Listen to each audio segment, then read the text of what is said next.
finishes off in style. A magnificent strike into the crowd. வணக்கம் நண்பர்களே, welcome to my channel Cocktail Furious. So India versus England third test at Rajkot day 2 second session நடந்து முடிஞ்சிருச்சு.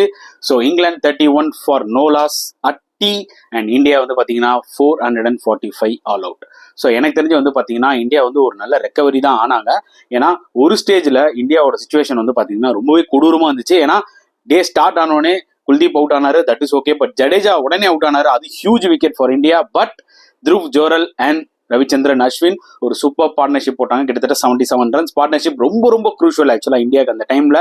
So அது வந்து பார்த்தீங்கன்னா ஓரளவுக்கு இந்தியாவை ஒரு 400 ரன்ஸ் மேலே போக வச்சுது.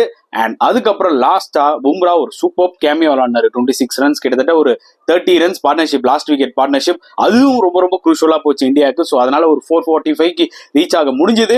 ஏன்னா இந்த பிச்சில் மினிமம் 450 தேவைன்றதா டே 1லேருந்து நான் சொல்லிட்டு இருக்கேன், எல்லாருக்குமே தெரியும். பட் ஸ்டில் இந்த பிச்சில் 500 மேலே அடிச்சிருக்கலாம். பட் பேட்ஸ்மேன் செட் ஆகிட்டு எல்லாருமே தூக்கி கையில் குத்துட்டு தான் இருக்காங்க விக்கெட்டை. ஸோ இது வந்து ஃபர்ஸ்ட் டெஸ்ட் மேட்ச்லேருந்து நடந்துட்டு தான் இருக்கு. இதை கண்ட்ரோல் பண்ண முடியாது, பேட்ஸ்மேனால தான் கண்ட்ரோல் பண்ண முடியும். ஏன்னா போலர்ஸ் போடுறாங்க, அவங்க போட்டு விக்கெட் எடுக்கிறாங்கன்னு பார்த்தீங்கன்னா, பட் இந்தியன் பேட்ஸ்மேன் தான் தூக்கி விக்கெட்டை கொடுத்துட்டு இருக்காங்க.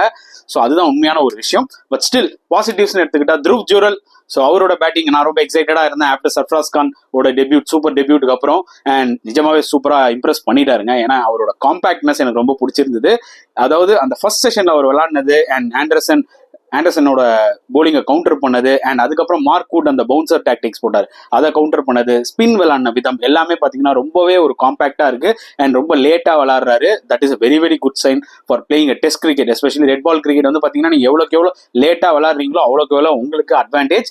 அண்ட் கிரேட் ஃபியூச்சர் டெஃபினட்டா இருக்கு அவருக்கு. வந்து பாத்தீங்கன்னா பேட்டிங் செம்ம டேலண்டா இருக்கு. எஸ், அவருக்கு வந்து செகண்ட் செஷன்ல 2 லைஃப் கையில குத்தாரு, போப்புக்கு விட்டாரு. அதே மாதிரி லெக் ஸ்லிப்ல அந்த ஒரு பவுன்சர் டாக்டிக்ஸ் மாதிரி வச்சு பென் ஸ்டோக்ஸ் நின்னாரு கரெக்டா லெக் ஸ்லிப்ல, அவரும் வந்து பாத்தீங்கன்னா கேட்ச விட்டாரு. ஸோ 2 லைஃப் இருந்தது டெஃபினட்டா. பட் ஸ்டில் அது முன்னாடி வரைக்கும் பாத்தீங்கன்னா ஜூரல் சூப்பரா விளாடினாரு. And definitely he is the future for India wicket keeping point of வியூல. எஸ், ரிஷப் பண்ட் வந்துட்டா ஆப்வியஸ்லி அவரை ரீப்ளேஸ் பண்ணிடுவாரு. பட் பேக்கப்புக்கு நம்ம கிட்ட வந்து பாத்தீங்கன்னா ஒரு நல்ல ஒரு கீப்பர் பேட்ஸ்மேனா இருக்கலாம் Dhruv Jurel. So nothing against KS Bharat. KS பரத்தை விட ஜூரலோட பேட்டிங் நிறையவே நல்லா இருக்கு. To be very honest, compare பண்ணீங்கன்னு வச்சுக்கோங்களேன், டெக்னிக்கல் பாயிண்ட் ஆஃப் வியூலையும் சரி, ஸ்டோக் மேக்கிங்லயும் சரி, ஜூரல் வந்து ரொம்ப காம்பாக்டா இருக்காரு தேன் கேஎஸ் பரத். என்ன ஒரே ஒரு இம்பார்ட்டன்ட் தான், பார்த்த அந்த 6 overs இருக்கும் ஜூரல் நல்லா கீப்பிங் பண்ணிருக்காரு. நிறைய பால்லாம் வந்து பாத்தீங்கன்னா லோ கெப்ட் ஆச்சு, எல்லாமே நல்லா சில பால்லாம் கேரி ஆல சரியா. ஸோ அதெல்லாம் வந்து பாத்தீங்கன்னா நல்லா கெப் பண்ணாரு. ஸோ பார்த்தவருக்கும் நல்லா கீப்பிங் பண்றாரு. போக போக ஸ்பின்னர்ஸ் எப்படி பண்ணுவாருன்னு அதுக்கப்புறம் தான் நம்ம ஜட்ஜ் பண்ண முடியும்.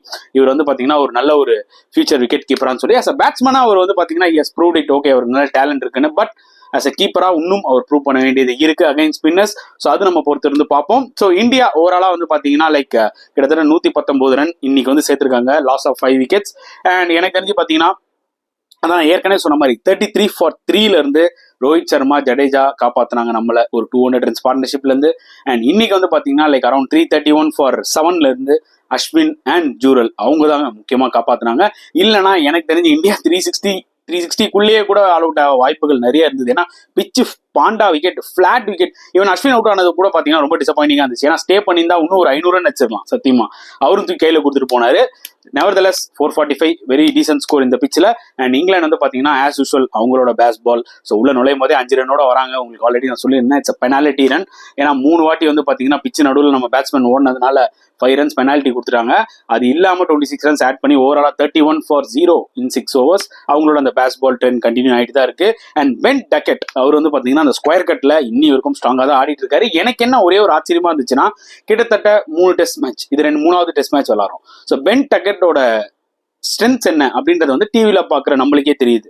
அவர் முக்காவாசி பால் கட்டு தான் விளையாடும், கொஞ்சம் ஷார்ட்டா இருந்தாலுமே கட்டு விளையாடுறாரு. ஸோ அப்படின்னும் போது அதுக்கேற்ற மாதிரி ஏதாவது ஒரு ஃபீல்ட் செட் பண்ணி ஏதாவது ஒரு ஸ்ட்ராட்டஜி பிளான் பண்ணியிருப்பாங்களா இந்தியா, நான் ரொம்ப எதிர்பார்த்தேன். பார்த்தா எதுவுமே இல்லை. ஒன்னே ஒன்று ரோஹித் சர்மாவோட கேப்டன்ஷிப்ல என்ன ப்ராப்ளம் இருக்குன்னு பாத்தீங்கன்னா, எஸ் அவர் second test match comparatively first test மேட்சோட நல்லா பண்ணாரு.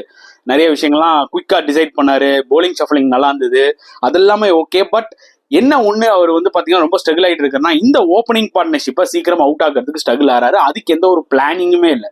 இந்த மேட்ச்ல இந்த இன்னிங்ஸ்ல டெஃபினட்டா நான் எதிர்பார்த்தேன் ஏதாவது ஒன்று பண்ணுவார் பென் டக்கெட், எதுவுமே இல்லை. திருப்பி ஒரே ஒரு பாயிண்டே இல்லை, ஒரே ஒரு கல்லியை மட்டும் வச்சுட்டு அந்த இடத்த ஓப்பன் பண்ணி வச்சிடறாரு. அங்க அடிச்சுக்கிட்டே இருக்காரு பென் டக்கெட். 3 டெஸ்ட் மேட்சா அவரோட ஸ்ட்ரென்த் என்னன்னு பாத்தீங்கன்னா அந்த பேக் ஃபுட் கட்டு தான்.